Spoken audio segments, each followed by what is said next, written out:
अस्सलामुअलैकुम। मोहम्मद अज़हर सिद्दीक अपने programme math views के साथ हाजिर खिदमत है। 27 जनवरी 2022 और शाम 7 बजे आप ये प्रोग्राम देख रहे होंगे। बिल्ली आखिर थैले से बाहर निकल आई। बार काउंसिल्स और बार एसोसिएशंस का सियासी एजेंडा आखिर खुल के सामने आ ही गया। बार काउंसिल या बार एसोसिएशन जिस मामलात में अब उलझा रही हैं, मैं नहीं समझता ये आइन और कानून की बालादस्ती के हवाले से। मैंने पहले भी जिक्र किया था और बिलाखिर जो है वो आज सुप्रीम कोर्ट बार एसोसिएशन और एहसन बून बहसीत प्रेसिडेंट के तौर पर या वकील के तौर पर पिटीशन दायर कर दी है। और मेरी इतला के मुताबिक डिटेल में आपके साथ अभी तफसीली मैं डिस्कस करूँगा। कुछ और कोर्ट्स की प्रोसीडिंग्स हैं वो मैंने आपके साथ पहले बता दूँ। लाहौर हाई कोर्ट में स्मोक्स की रोकथाम के हवाले से, तदारुक के हवाले से जैसे शायद करीम साहब की कोर्ट में समाअत चल रही है और काफ़ी प्रोग्रेस हो रही है और बड़ी हद तक। और जस्टिस काजी फाइसा ने जो ऐसे इल्ज़ाम लगा दिए बार एसोसिएशन में खिताब करते हुए, फिर आप लोगों ने देख भी लिया वो कि सड़क भी साफ़ थी। पता नहीं क्यों कहा उन्होंने, पता नहीं ये कुछ सियासी बातें थी, उन्हें जिक्र नहीं करना चाहिए था और उन्हें अंदाज़ा नहीं है कि काफ़ी काम यहाँ हो रहा है। एनक्रोचमेंट ड्राइव चल रही है। एलडीए का अपना एक मैजिस्ट्रेट है, मैजिस्ट्रेट अपॉइंट हो चुका है, लेकिन वो साहब नखरे ज़्यादा करते हैं कि मैं बैठना नहीं है टीपा के अंदर। फाइनली कोर्ट ने 2 घंटे के लिए हर रोज़ 5 दिनों के लिए कह दिया कि वो तजावज़ा से मुतल्लिक केसेस सुनेंगे। ट्राइब्यूनल ने माहौलियाती आलूदगी के बायस बनने वाली इंडस्ट्रीज़, ईंटों के भट्टों और गाड़ियों के खिलाफ कार्रवाई से मुतल्लिक रिपोर्ट पेश की। और यहाँ जो सारा बताया है कि जो इकट्ठे किए जाते हैं ना यहाँ से दरख्त वगैरह, उन्होंने कहा कि उसको ले जाकर इसे खाद बनाने वाले प्लांट में इस्तेमाल करते हैं, लेकिन उस बारे में अभी तफसीलात सामने नहीं आ सकी कि वाकई ऐसा हो रहा है। ये देखने वाली बात है। ये जो कि पॉइंट मैंने किया था कि यहाँ कूड़े को आग लगाई जाती है और कोई action Lahore waste management company के हवाले से लिया नहीं जाता है। आज अदालत ने अंदिया दिया है कि तमाम मुलाजमीन को चीफ एग्जीक्यूटिव ऑफिसर को कहा है कि इंस्ट्रक्शन दे, अगर ये आग लगते हुआ है तो तनख्वाहें तक जब्त होंगी। ये बड़ी वाज़ेह तौर पर बात है। और फिर अदालत ने बताया, सिंगापुर के हवाले से मॉडल जिक्र आया कि वहाँ पर च्युइंगम नहीं फेंकी जा सकती। फिर अदालत को बताया गया अब तो वहाँ पर सफाई इतनी है, दुबई के अंदर आप सारे हालात और वाक़या दे रहे हैं और अगर सफाई का ख्याल हम नहीं रखेंगे तो दीन में भी ये बात है तो कौन रखेगा। इस पर सरकारी वसील ने कहा कि अगर टीवी कैमरों यानी सीसीटीवी फुटेज या सेफ सिटी के कैमरे उनसे मदद ली जाए। इस पर अदालत के रिमार्क से अगर सारा कुछ अदालत ने काम करना है तो महकमा अपना काम कब करेंगे। और साथ एक और तजवीज़ भी आई कि जो है ना ये भट्टों पे भट्टे जो चल रहे हैं या वैसे फसलों को आग लगाई जाती है, इसमें नंबरदार या तहसीलदार या पटवारियों को इन्वॉल्व कर लिया जाए। इस पर फिर अदालतों को असिस्ट किया हमने कि वो तो बड़ा मुश्किल काम है, डिप्टी कमिश्नर इस सारे मामले में है और अमूमन ये ना पटवारी वगैरह ये पैसे खाते हैं और ये डिप्टी कमिश्नर का काम ही है वो सारे मामलों का इतलाक़ किया जाए। और चूँकि पानी के हवाले से मामला सारे चल रहे थे, गर्मी को शिद्दत करने के हवाले से, कम करने के हवाले से सरकार अपना हर बड़ी इमारत के ऊपर बात हुई थी रूफ टॉप प्लांटेशन की, पौधे लगाने के हवाले से। आज एक और बात आई कि अगर पेंट भी कर दिया जाए जो धूप है ना उसको रिफ्लेक्ट कर दे और एब्जॉर्ब नीचे की तरफ ना आए तो उससे भी बहुत फ़र्क पड़ेगा। इसमें मैंने फिर दाद कहा कि एलडीए को इसमें रेगुलेशंस बनानी चाहिए permanent.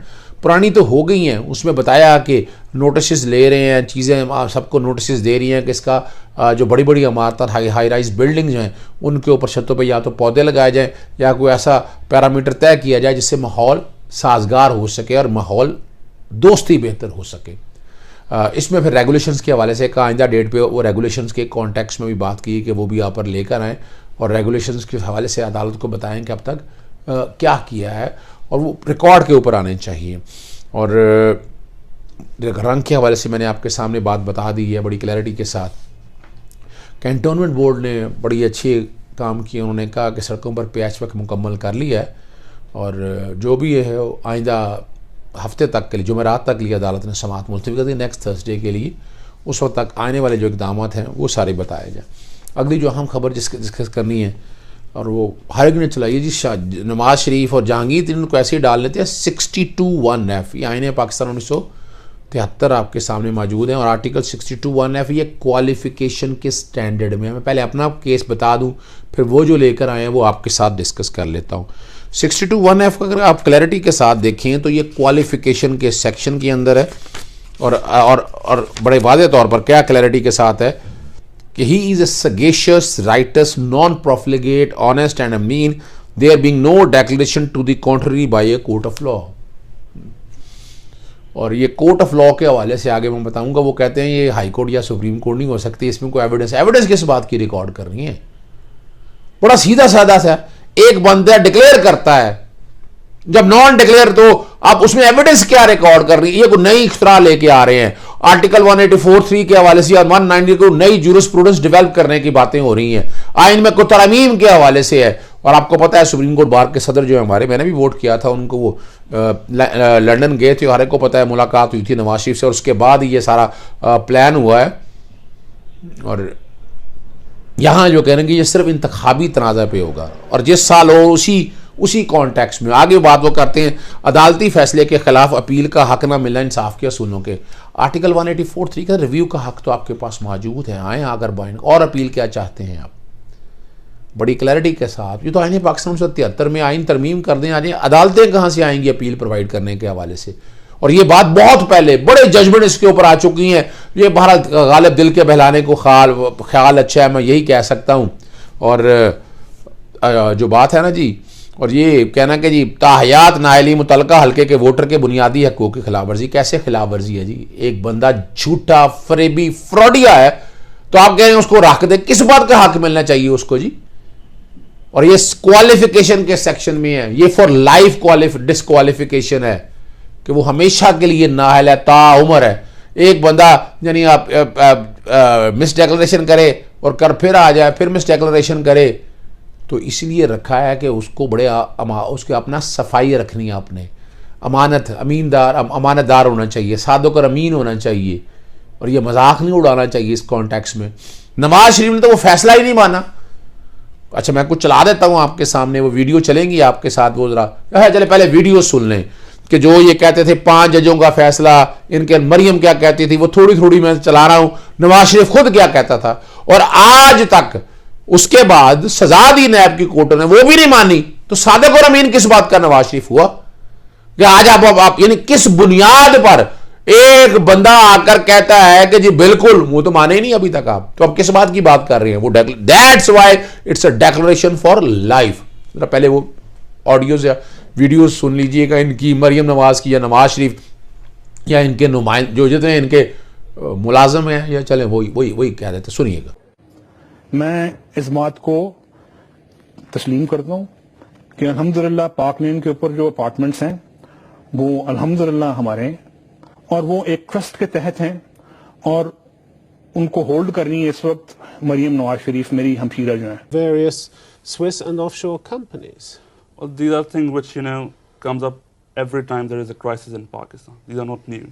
Why don't people who are actually blaming us for that go to the courts and prove it? But do you know who owns the flat that you're living in? Well, that is not the question right now. Why not?